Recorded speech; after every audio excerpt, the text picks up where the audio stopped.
Fear often prevents us from moving forward and doing what we know in our hearts will benefit us in the long run. It can be debilitating.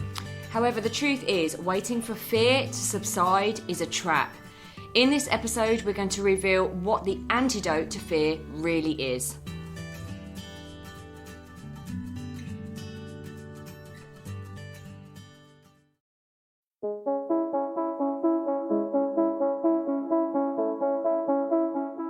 Hi, I'm James Davis. And I'm Claire Davis. We're the Midlife Mentors, here to lift the lid on how to achieve health and happiness. The balanced, no-nonsense way.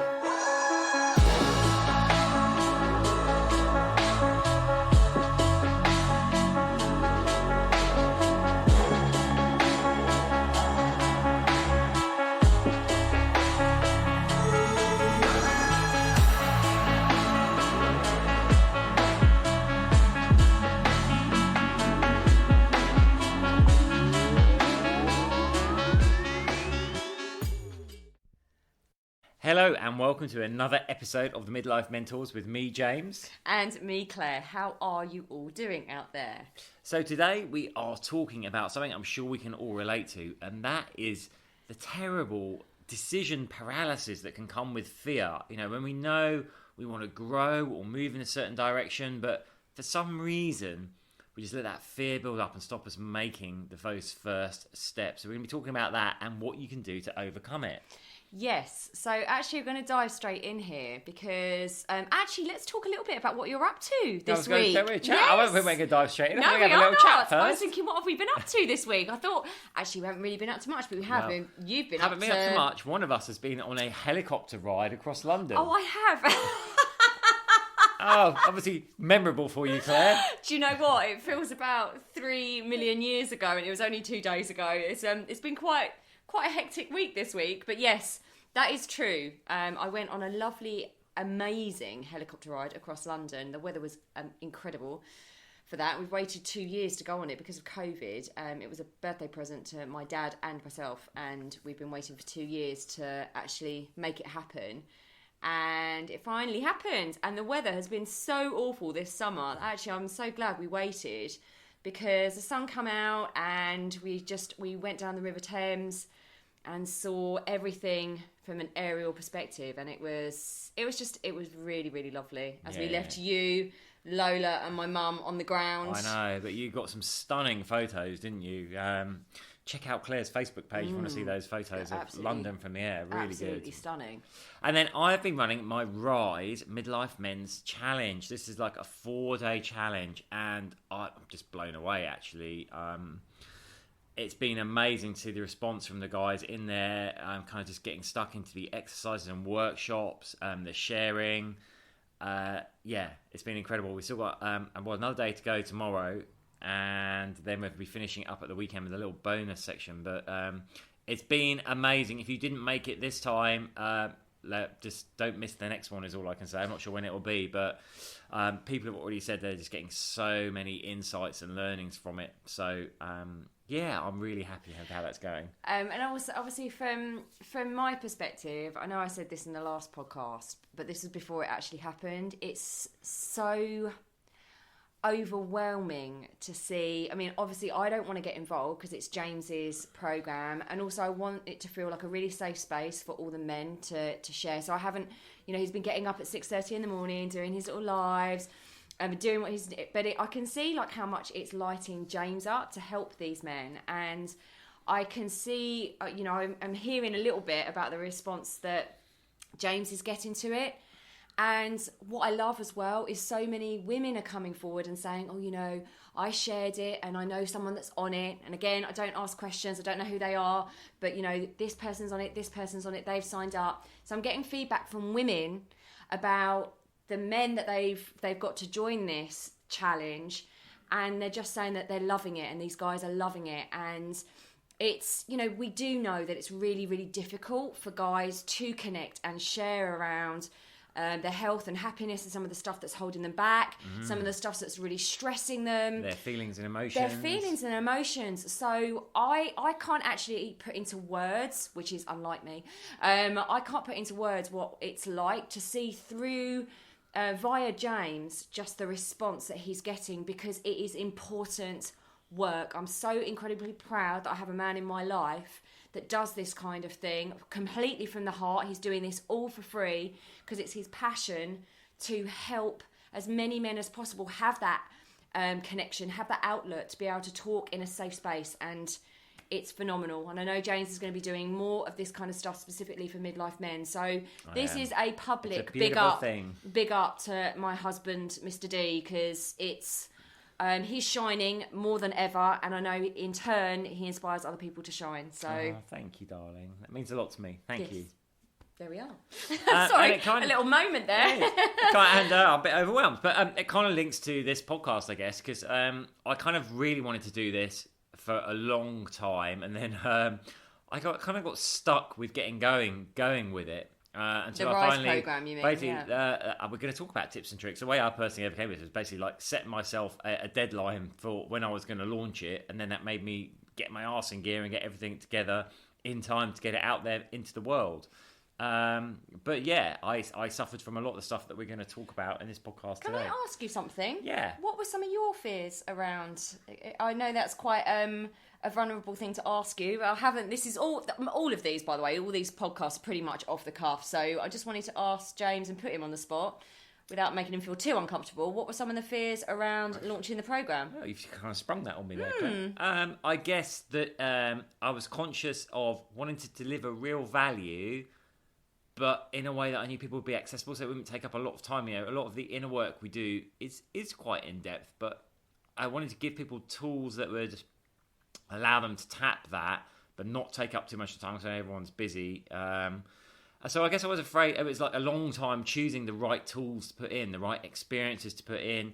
Of course, you've got doubts about how people respond to it. You're thinking, I put it out there, will anyone even sign up to the challenge? Or will people come in and then go, I don't like it? But all those things we're going to talk about, I guess it touches on, this is a basic thing. It touches on, whenever we start something new, you're touching one of the biggest human vulnerabilities is that fear of rejection, right? Because back in our evolution times, if you were rejected, if you were ostracized by the tribe, that meant almost certain death in those days, when we were very isolated, small communities, harsh environment, dangerous animals, other tribes that wanted to kill you. If you're cast out, it's pretty much certain death, or certainly life will be very unpleasant for you, which is why we're deeply wired to be conformist and want to be accepted. So I guess if you were ask me something fear of rejection, but just fear of getting things not quite right, but I'm so pleased with the way it's going. So I applaud you for saying that, because actually I was hoping, not that I was pushing or projecting, we've talked about projection before in relationships. I was projecting, I was thinking, I hope he goes deeper than that. I hope he goes deeper than just wondering whether it was the right stuff he was sending out. And actually you did, because you're a phenomenal human being. And going into that place of, it's a fear of rejection. And I think that is something that, you don't wake up one morning and go, oh, I'm okay putting myself out there. It is only, this is where we're going to kind of go straight into this, it's actually only through stepping forward into action. So here's the whole kind of premise around this podcast is the antidote to fear is action. Boom. So actually... Mic drop. Yeah, mic drop. We can't just sit there hoping that fear will subside and that you will wake up one morning and just have the confidence and the self-belief to put yourself out there. Or it could be with anything. It could be writing the book. It could be going on that date. It could be putting your boundaries down to people at work. It could be going for a promotion. It could be anything, going to the gym. So you don't just wake up and think, oh, it's all okay, I can move forward with that now. It only happens through taking little steps and moving into action. That is the antidote to fear. Exactly. And listen, it's not to say, we're all going to experience fear, anxiety, doubts when we're doing something new, when we're attempting to grow. And it's important to recognise that, not just try and shrug it off. Feel the fear and do it anyway, is one of the my favourite books. Yeah, because it's human nature, right? We're going to have doubts. Anytime we do anything new or we attempt to grow, you're going to have doubts, and it comes back to your old subconscious trying to keep you safe by keeping you trapped in the familiar. We have that fear, don't we, of oh, don't do that, don't put yourself out there. What if people ridicule you? What if you make a mistake? What if it's just like public humiliation? These are all tied back to rejection. These are all tied to like things that would lead to you being ostracized by the tribe. So it's really important what Claire says. You can't just wake up and go, oh, I'm going to do that. Some people can, but they're very rare. You're going to have to think about it and process it. And what can happen is, for many of us, me included, is you get caught up in like, you know, I know I want to do it. I know I've got to do it, but I'm not quite ready. So a really common thing I'm sure many of you relate to is this thing of what I call information paralysis, right? It's that if I just research one more thing, or if I just look up one more thing, or one little extra bit of information, this can play out in so many ways. You know, people who want to learn something, so they're just like, oh, one more course, one more qualification. I was about to say that. Yeah. I was about to say that. I stole your thunder. You did. Yeah, because I used to do that. You know, I became a coach when I was 23, which was really, really young. A life coach. I qualified to be a life coach when I was 23. And obviously, at 23, you know, I do believe that there are old souls in young bodies, absolutely. And I do feel like by that point, I can't explain it, but I felt like I was ready, actually, to dive into all of that. But potentially I wasn't, because I didn't do anything with it at the time for a number of years, but I kept doing more qualifications because I felt like that imposter. We've done a whole thing on imposter syndrome, but I kept thinking, oh, if I do that one, then people will take me seriously, and then I'll be ready. But it was all just that fear base of rejection, and exactly like James said, it's that complete fear that people are going to say, hang on a minute, who are you? You're crap, get out of here. So we all have it, and the only way we've ever got over it and have ever seen any of our wonderful clients get over it is through taking steps forward with the right support and with the right cheerleading squad. It all helps, but just sitting there waiting for that fear to go, you'll be sitting there forever. It's an absolute lie that you'll be able to diminish it just by thinking your way out of it. You have to start taking action. And we put this on our Instagram account last night, actually. We actually had this lineup, you know, the only way through fear, the antidote to fear is action. And someone, I love this, kind of challenged it underneath and said, actually, sitting there in stillness is also a way of moving, action and moving through fear. And I'm kind of like, okay, I kind of get where you're coming from. I love it when people give different perspectives, obviously, because it makes me think. And I thought, yeah, absolutely. There is, you know, sometimes we can bulldoze our way through fear almost too much without necessarily sitting with our feelings. So there is, as with everything, the light, the dark, a perfect balance. So,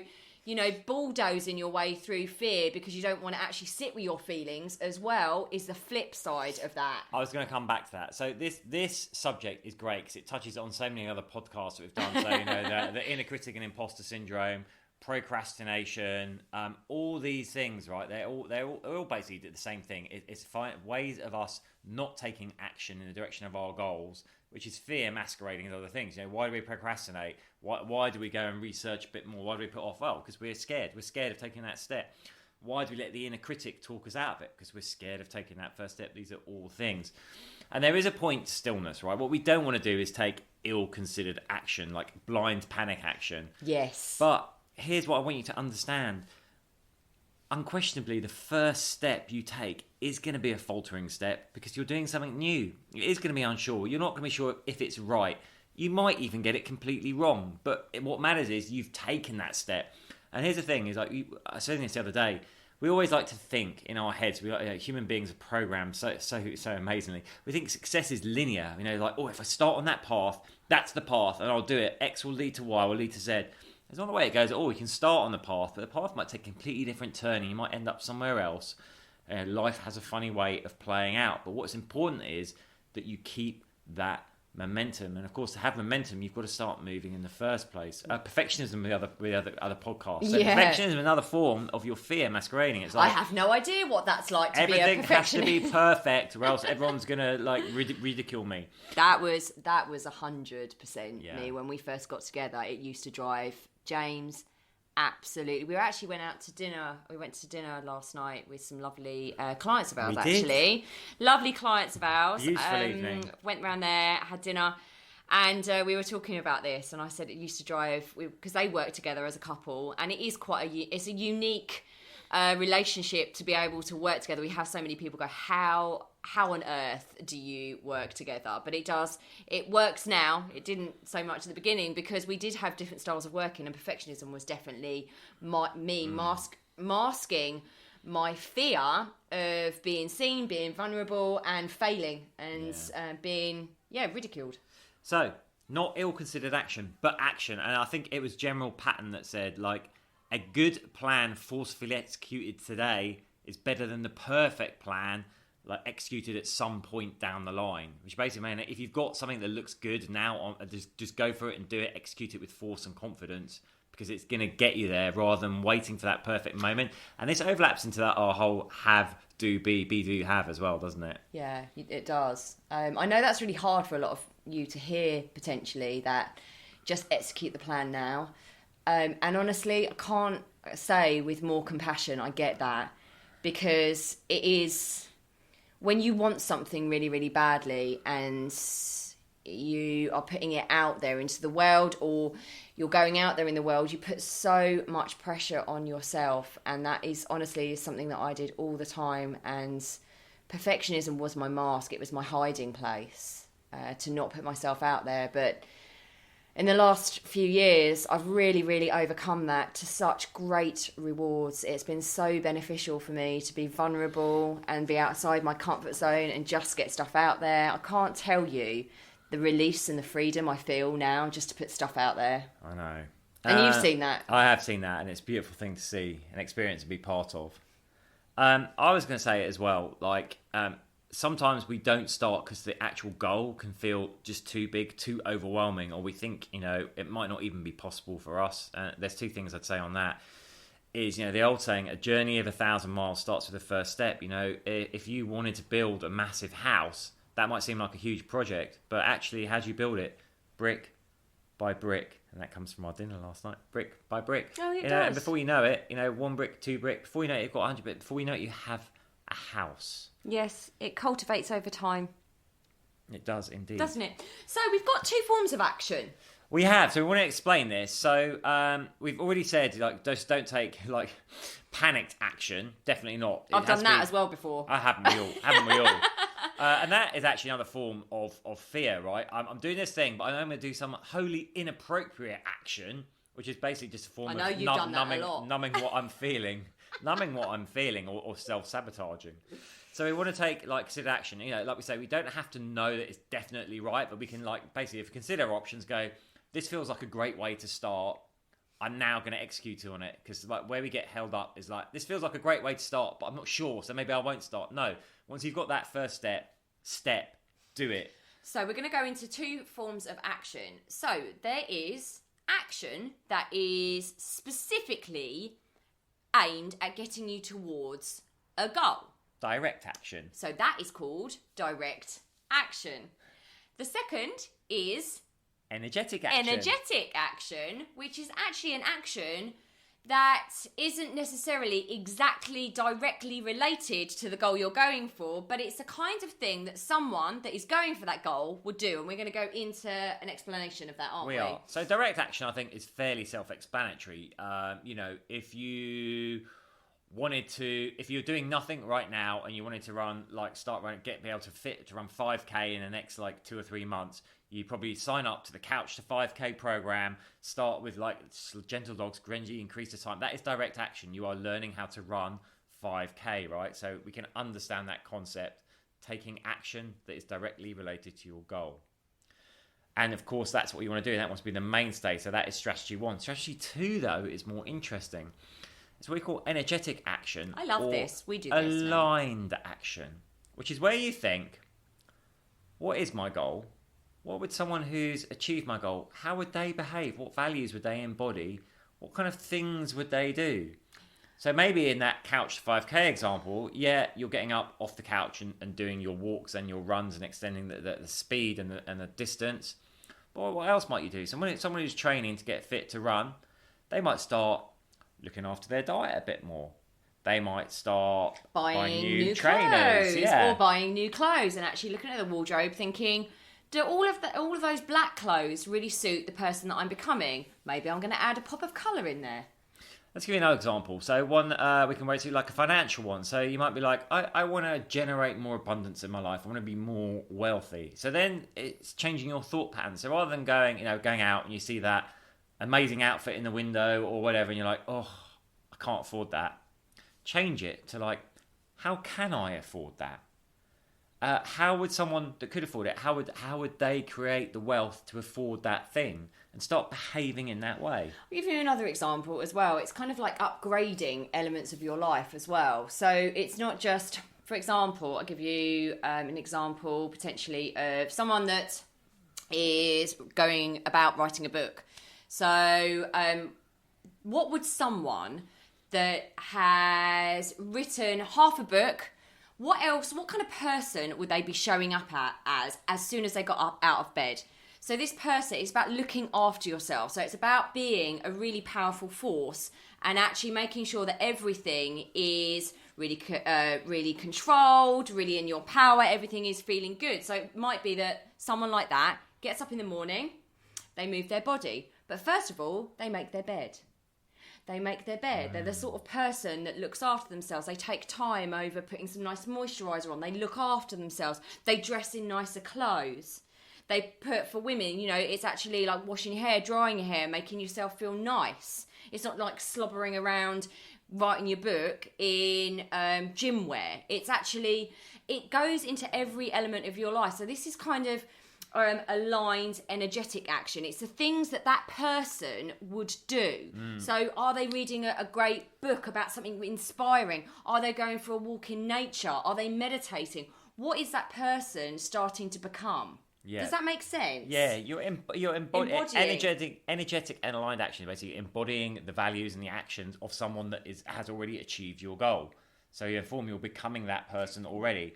And what I can tell you from experience, when you do this in parallel with direct action, it really starts to turbocharge your results. I'll give you another example, like taking up a hobby. So is that person someone that might go out and join a dance class? Are they someone that might start doing meditation classes?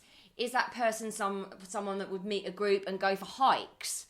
It's these sorts of things that would actually expand your awareness, expand your sense of self and your creativity to help with the action that's direct at your goal as well. So it's all these little elements that start opening you up, making you feel a fuller, more evolved person that makes the direct action more powerful. Yeah, and I'm going to just share a really interesting example of this that I've actually had this week. So those of you that like The Secret and that kind of approach and putting energy out into the universe, so we want to grow. We're very thankful for all our listeners and like how well we're rated in our reviews and all of you that message us. It's amazing. Thank of course, you. we want to grow the podcast audience. And we're like, okay, we want to reach out to other people that are podcasting and reaching midlife audiences. We talk about this for a while, but we haven't done it. Again, why haven't I done it? Why haven't I reached out? Because I fear rejection. I fear that, no, I'm not interested. No, I'm not interested. So I just put my ego aside and my fear of rejection, and basically asked in a nice way, explain the benefits for the other show, for us, for the listeners, of why we should collaborate, and sent out a load of emails. Of course, some haven't replied, some say no, doesn't matter. A load of people have said yes. Of course, that's an example of direct action. But what's really interesting is I've suddenly had people that I haven't contacted reaching out to me going, would you like to be on our podcast? It's the energy. So that's a really clear example to me of the energy you're putting out there. Yeah, absolutely. Well, even to a degree from my experience, I went on my retreat that I've talked about nearly a month ago now. That was kind of energetic action. It wasn't direct action with regards to how I wanted to expand the business. I've got a goal around the business always. We're really, really ambitious.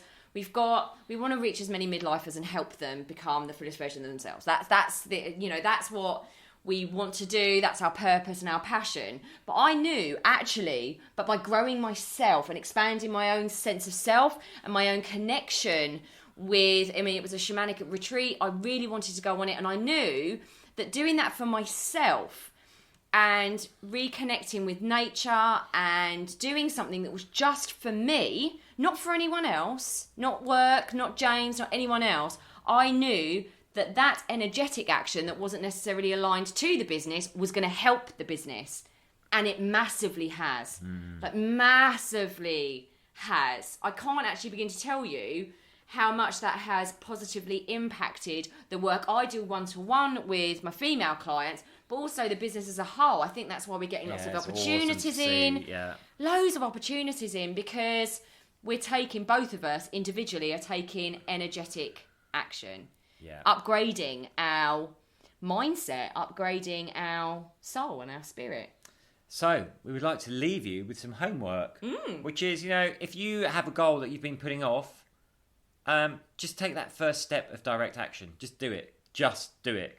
But the big challenge we're laying down is start taking energetic action as well. And that makes you feel good. That makes you feel good. And we'd love to hear about it, as always. So if you haven't already, join our Midlife Mentors community on Facebook. I think we're over 400 people in now, which is amazing. Oh, I think we're about one per... Actually, no, I think today we hit 400, so I need to do a little whoop whoop in the Facebook group around that. And you can contact us at team@the Mentors. We would love to hear from you, and we hear from so many of you all the time. So please do share as well and rate us. Well, of course, but the more people we can reach, the better. So thank you as always, and we are sending you an enormous amount of love. Take care. Till next time. Bye.